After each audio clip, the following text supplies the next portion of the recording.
এই মুহূর্তে খবর রাখবো মাথাভাঙা ১ নং ব্লকের হাজরাহাট সন্তান দলের অজিত বর্মান জন্মদিন পালন না করে দুয়ারে পাড়ায় কম্বল বিতরণ করলেন। আজ ২৭শে জানুয়ারি মঙ্গলবার অজিত বর্মান জন্মদিন। অর্থ বাঁচিয়ে দুয়ারে পাড়ায় কম্বল বিতরণ করছেন সামর্থ্য অনুযায়ী ১১০টি ঘর। আর আজকে হাজরাহাট ১ নং ব্লক গ্রাম পঞ্চায়েতের পকিয়াকা, ছাট পকিয়াকা, আন্দ্রান পকিয়াকা, বালাসি বিতরণ করলেন।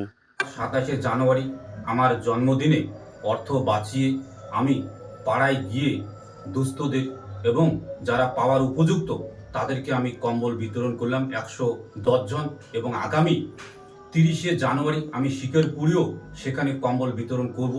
আজকে যে কয়েকটা গ্রাম কম্বল বিতরণ করলাম, আমাদের সন্তান দল মাথাভাঙা মহকুমা কমিটির সদস্য ছাড়াও উপস্থিত ছিলেন হাজরাহাট ১ নং গ্রাম পঞ্চায়েতের আমাদের সমাজসেবী উত্তম রায় বসুনিয়া, নীলকান্ত চৌধুরী, রফিক মিয়া, আবুল মিয়া ও আমাদের সন্তান দলের সদস্য মাথা মহকুমা কমিটির শ্যামল দে এবং আমাদের সুশীল বর্মন। তাই আমি আমার চিন্তা আসছে যে আমি প্রতি বছরে যেন এটা করতে পারি, আমাদের গ্রামে ঘুরে ঘুরে যারা পাওয়ার উপযুক্ত তাদেরকে আমি যেন দিতে পারি।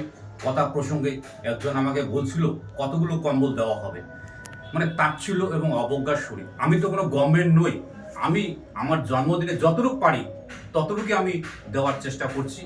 এবং পাশাপাশি এটাও আমি বলতে বাধ্য হচ্ছি, আগামী ৩০ তারিখ আমাদের শিকারপুরে ওখানেও আমি কম্বল বিতরণ করব।